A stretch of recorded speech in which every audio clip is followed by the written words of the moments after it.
Olá, pessoal. Nesse vídeo veremos as personalidades mais importantes que Fernando Pessoa criou, além de Fernando Pessoa, ele mesmo, como ele se colocava quando as poesias ou as criações eram apenas representadas pelo nome Fernando Pessoa. Então, o mestre da poesia Fernando Pessoa mostrou muito pouco de seu talento em vida. Foi na época em que colaborava com a revista Presença, em 1927, que sustentava a liberdade de expressão e pregoava aí a emoção, a estética como real objetivo do movimento modernista.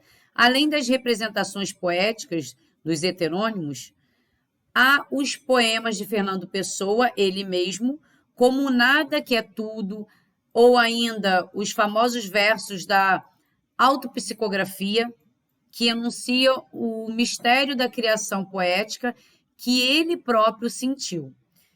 E essa é uma representação muito forte do Fernando Pessoa como ele mesmo, não como seus heterônimos, e é o poema que marca a vida e a representatividade de Fernando Pessoa dentro do modernismo em Portugal, tá? O poeta é um fingidor, finge tão completamente que chega a fingir que é dor, a dor que deveras sente. E os que leem o que escreve, na dor lida sentem bem, não as duas que ele teve, mas só a que eles não têm. E assim, nas galhas de roda, gira a entreter a razão, esse comboio de cordas que se chama coração. Dentre essas personalidades criadas por ele, Alberto Caeiro, Álvaro de Campos e Ricardo Reis foram os mais importantes, justamente por Fernando Pessoa criar a história deles, uma biografia própria, inclusive até características físicas de cada um deles. Então, o heterônimo Fernando Pessoa, que seria ele mesmo, representado dentro das suas personalidades, dentro das suas ideias, dentre tudo aquilo que ele achava importante para representar na sua biografia ou na biografia, para separar da biografia dos seus heterônimos, tá? Um que era, na verdade, um semi-heterônimo, ou seja, não tinha essa história tão bem calculada, tão bem estruturada, era o Bernardo de Campos. É considerado um semi-heterônimo de Pessoa. Isso porque essa personalidade apresenta características muito semelhantes às de Fernando Pessoa, sendo muitas vezes confundido com os seus próprios escritos ou com o próprio escritor, tá? Esses são desenhos representados por Almada Negreiro, que era também um dos personagens que contribuíram com a revista Orfeu. Alberto Caeiro, que é o primeiro heterônimo de Fernando Pessoa, ele nasceu em 1889 e morreu em 1915.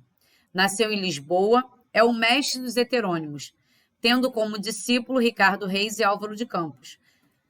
Passou a sua vida no campo e ficou órfão de pai e mãe muito cedo, passando a viver com uma tia-avó, morreu de tuberculose.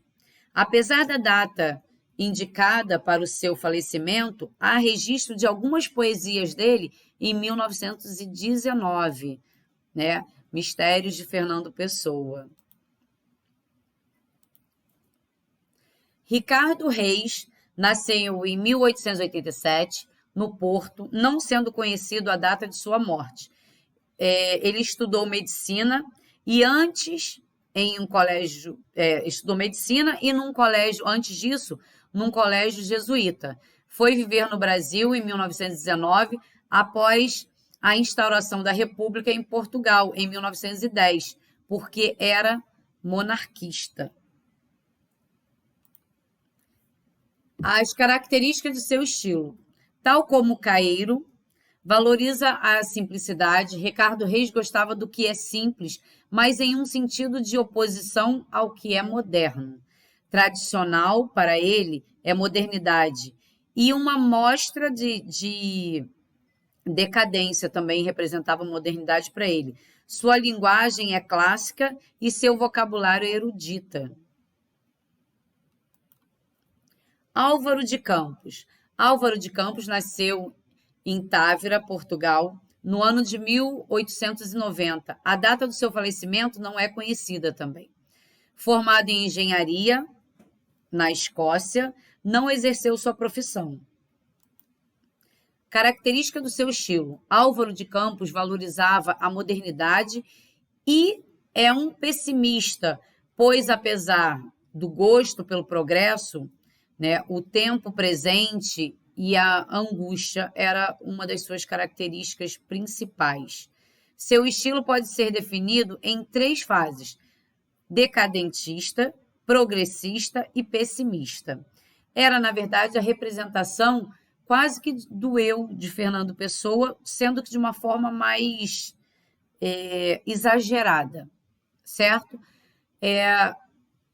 Esses personagens criados por ele, na verdade, como eu já havia dito, eles são mais ou menos 170 a 177. Porém, esses ficaram muito mais conhecidos devido à sua história, sua biografia, além de até características físicas criadas por Fernando Pessoa. No próximo vídeo, veremos os outros autores que compõem essa linhagem modernista em Portugal, que irá gerar as características do modernismo no Brasil. Então, até lá!